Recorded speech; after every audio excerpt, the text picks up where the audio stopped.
Hi everyone. Sorry for the trouble.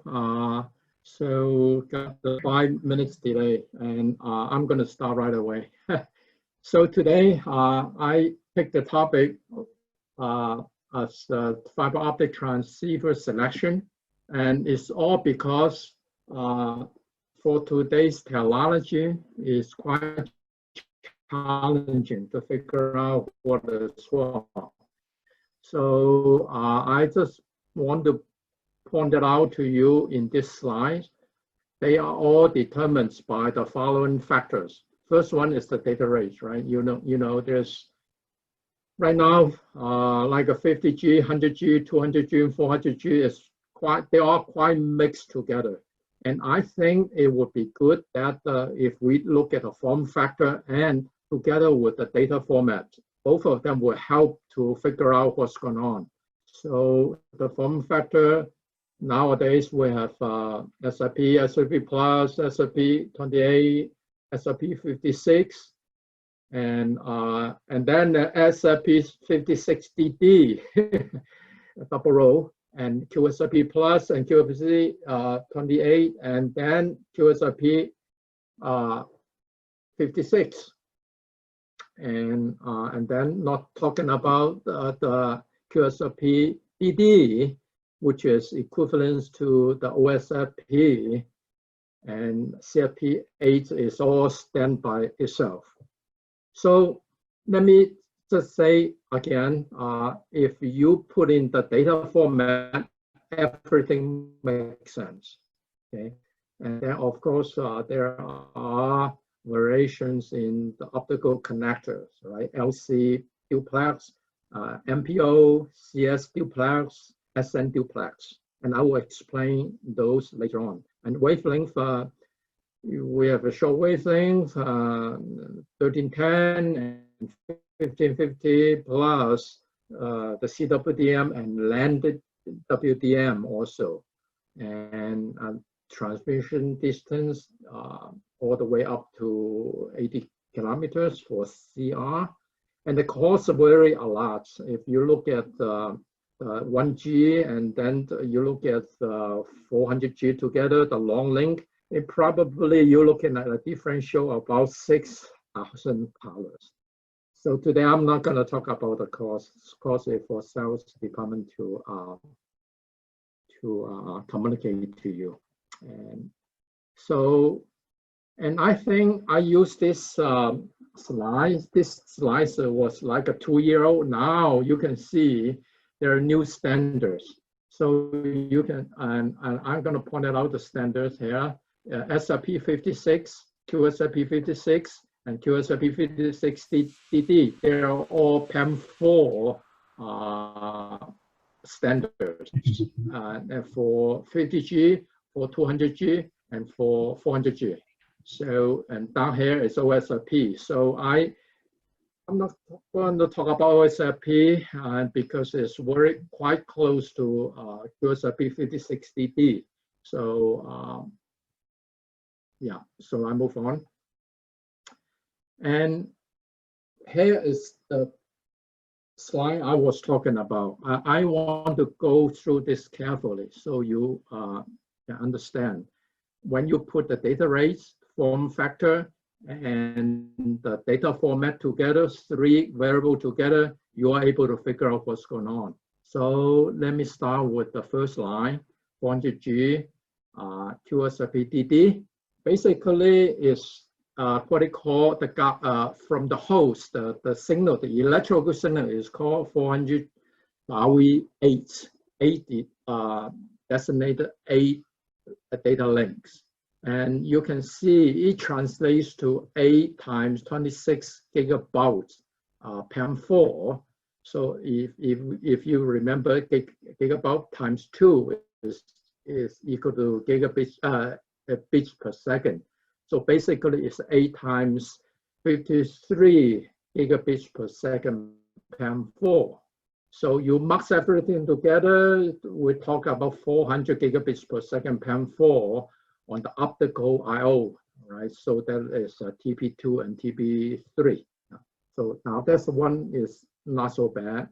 The second one is I put in the 200 gigabits per second, and the form factor is QSFP 56, and on the third line, and I'm not going to talk about the second line yet. I'm going back to the second line later. The third line is QSFP 56, and the signal is 200 GAWI, four links. Each link is 26 gigabytes PAM4, and then when you aggregate together, it becomes 200 gigabits per second PAM4. Then let me go back to line 2, the QSFP 56DD. Basically, it has a double row. So you can imagine the line increase. Now it's not 200 GAWI 4 anymore. It becomes 200 GAWI 8, right? It has 2 sets of lines. And now, why I say 2 sets is not 8 lines, because there is a separation there. So because this standard allows 2 different sets of parts to build it in. So instead of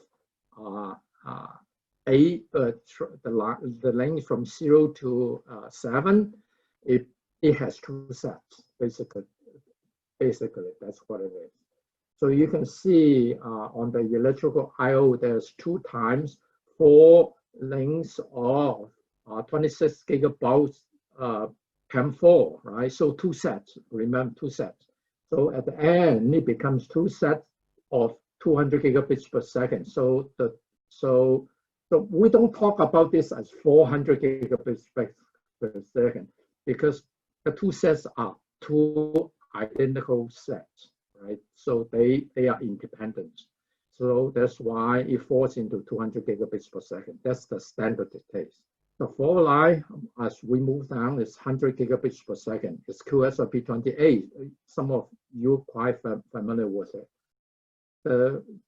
From the host is called GAWI 4. GAWI 4 is basically of 4 lengths of 25 gigabits per second NRC. Now you see the NRC here instead of we've been talking about PAM4. Now it's NRC. So NRC is 25 gigabits per second. So the aggregate optical the line rate is 100 gigabits per second NRC. Now there is some exception there. I put a star there. I will talk about the exception on the following slide. And so that's what gets you confused sometimes because of this exception. They are able to do the exception. You know why? Because they have the gearbox available for them. They can do the conversion anytime if there is a market or there is a standard. So sometimes they put in the conversion and for a specific system. And the next line is 50 gigabits per second, and is used the form factor QSFP 28. Q, that means 4 lines. Now, however, on this standard is 50 GAWI 2. Like GAWI 2, that means 2 input lines, right? Instead of 4, right? You can see Q is 4, right? But it's not 4 anymore. There's 2. It's used GAWI 50 GAWI 2. Basically, it's 2 times 25 gigabits per second NRC. So on the line side becomes 50 gigabits per second NRC. Now there is an exception there as well. So, and I will explain later. And the one down is 50 gigabits per second. Now it uses different form factor. It's SFP 56. Now anytime you see 56 is PAM4. So because it's the maximum data rate it can go is 56 gigabits per second. That's what I mean. Now this one you can see is a 50 GAWI 1. One that's designated as a 1 lane of data coming in and out. So it's 1 instead of 2. Now you go to the right side, it tells you it's 26 gigabytes PAM4. and the line rate is 50 gigabits per second PAM4. It's no difference. And the one down is 25 gigabits per second. We use SRP plus, SRP 28 basically. It's called KW1. It's one line of 25 gigabits per second NRC. The last one is 40 gigabits per second, as you know, is use QSRP plus, QSRP plus. The signal is called XLPPI. It's basically 10.3 gigabits per second NRC. And so as the optical signal, okay? So any question, you can interrupt me. Okay, let me talk about exception just a little bit. On the 200 megabits per second, right, you will use a QSRP 56, it's LR4 now. I put in the LR4 just so you can remember. On this version, the whole signal is 200 GAWI4. Now, I highlight this thing because when I go back, right, before when I go back here, 200 gigabits per second, right? So go 200 gigabits per second. So the standard calls out PAM4 and PAM4. Now, however, on this particular product, people put in NRC and NRC. Basically, they use the gearbox and then they do a gray coding. So to convert that into NRC from PAM4. So this one is one of the exceptions. And also, some of you might remember this so-called single lambda DR1, FR1, and LR1 on QSRP 28, 100 gigabits per second. And the input and outputs electrical signal is KW4, but on the line side, there's a conversion to convert that into PAM4. Okay, so you can see. If you don't pay attention, they will throw you out just by surprise because the optical signal has 3 eyes, instead of 1. So the last of the next line is 50 gigabits per second. Is the standard is called 50 GAWI 2B. Basically, is NRC and to PAM4. This is one of the exceptions. The one down here is no exception. The 2A is correct. It's NRC to NRC. Okay, for this standard. So I just highlighted that. Can be more. It depends what people need and it depends on the market demands. So I'm sure that more variation will come up, but as long as you look at the data sheet carefully, you'll be able to figure out what's going on. They don't come out of this 3 factor: data rate, form factor, and the signal format. Okay, so that's why I spend more time here to help. So I talk a little bit about the breakout, right? As you can see, the variation gets much bigger. So as the breakout. The breakout, I'm not going to list particular breakouts because simply because there are so many of them. We're talking about the AOC and the DAC here. Okay, so as you can see before, from the switch to the server, is 1-to-1, right? 10G to 10G, 10G, 10G, very organized, very easy to understand. Now, it becomes a little bit more complicated. You can see from the switch to the server, the first block here, it becomes 40G, and 40G can be broken out into 4 10Gs, right? You can see that's a purpose and of showing. And the next block, 100G, can break out into 4 sets of 50G and also 8 sets of 25G, as you can see. And the 200G likewise becomes 2 sets of 100G or 8 sets of 50G, right? so far and so forth. You can see the idea. And 400G gets much more breakouts, but they are all the same, logic-wise. So just keep in mind that some of the breakout, they have gearbox inside, purely because some of that need a conversion as well. So, but by default, they all have their DSPs, right, for the high data rate, 200G to 400G. Now, the next one I'm going to talk about is the optical connector interface, right? So the LC duplex is what you have seen and very familiar with, input and outputs, output and inputs. And then they developed this CS duplex. You can see within the same area or volume, and they can double the optical interface, right? So this CS mainly right now on 200G, they use a lot more on 200G. And the next one is SN. SN, you can see, is developed by the 400G, right? 400G DR4. You can see DR4. You can remember DR4 is all the same, but with the 4 single mode in parallel, right? So basically, they are all the same. So the idea comes in, why not just do a 4 sets of optical connectors so people don't have to use any optical means or mux and demux to do that, right? So here comes along the SN. And mainly right now I can see use on DR4 400G a lot. And the last one is you are familiar with is a multi-mode MPO or MTP. So yeah.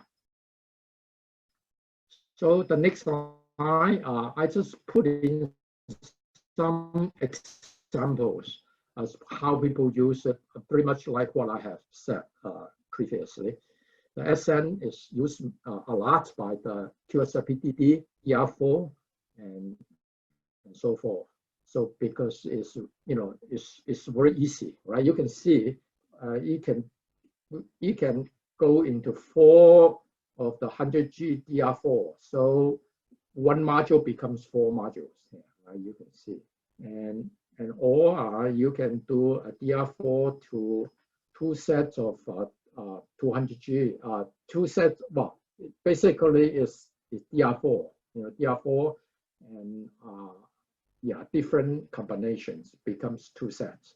And the other one is DR4 to DR4. Basically, if you can imagine 2 QSFP-DD together, each one use the SN, 4 SN together. So it becomes 4 lines mux by 4 lines. There's 16 combinations. So here I see people use it as well. So it becomes very convenient. And on CS, you can see on the 200 gigabits per second, you can do a conversion from QSFP56 to QSFP28. But now you can see, right, there's a conversion going on. There's an NRC. So they put a gearbox here to convert into NRC from PAM4 to NRC. Right? The last one is SR8, right? So this one is basically split into 2 sets, 1 to 2. Right? So I just put in some examples. And it's much more straightforward for the AOC and the DAC also.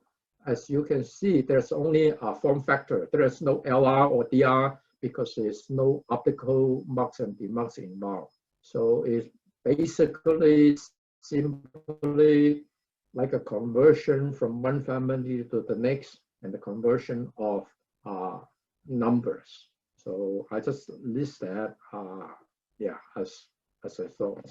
So the one I put it in with the gearbox, and I know there's a conversion going on, so you can see, yeah. So, yeah, I think my time's up. my last slide would be, I just put this together. It's our product portfolio, and it outlines all the data rate we've been talking about, 10G, 16G is a fiber channel, 40G, 25G, 100G, and I grouped 50G, 200G, and 400G together because they are all mostly, let me say, they are PAM4s here. And then 100G, there's an exception, DR1, the FR1, LR1. So all of that talk to DR4 or DR1 here, right? So together, yeah. So, and yeah. So basically we have most of the product I've been talking about. So if you have any need, call us. We will try to figure out, try to help you. So that's the end of my talk. Now I'm ready for questions. So Eric, this is Shantanu. Any question? Yep. So could you please go on slide 5? Shantanu? Fine, okay. Let me see where's fine. I don't know where 5. Let me just do a normal mode. Yeah, so I know where 5 is. 5 is here. Okay. Yes. Go ahead. Questions. So yeah. So you have mentioned that the DR1, FR1, and LR1, which are single wavelength transceivers. No. Yep. No, you're mute. No, I'm not on mute. Where was that? Here? Yeah. The third line? Yes. Oh. This is a slide. Oh. Okay. So you mentioned that DR1, okay. FR1, and LR1 your question, are you able to hear me?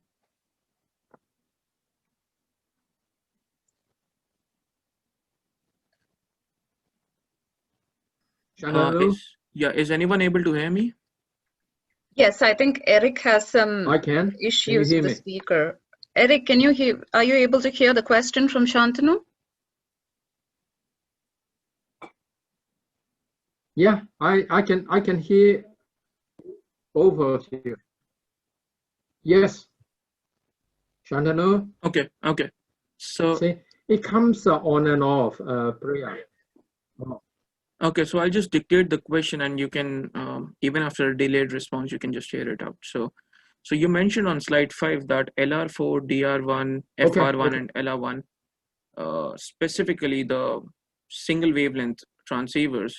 So I would like to know as to why is there a conversion from NRZ? Not LR4, not LR4. Yeah, not LR4, the other 3. So why is there a conversion from NRZ to PAM4 for DR1, only for the single wavelength transceivers? LR1, yeah. Why?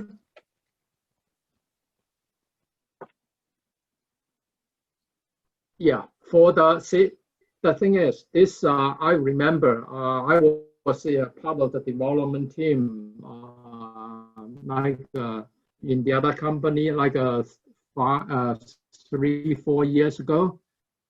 This product was mainly put together for DR4, 400G DR4. You can see why, right? 400 DR4, you can communicate with this single lambda. Okay. Right on. Yeah. So basically, in fact, I think most of the people order DR4. They also order DR1s. So that they can be used as a breakout from those 400G transceivers. Yeah, because the DR4 use PAM4. See. Yeah. Right. Yeah. Yeah. So they want to communicate. Yeah, but basically you can see the conversion is done for the line signal format, right? Whatever that is, you must follow. Otherwise, they won't communicate.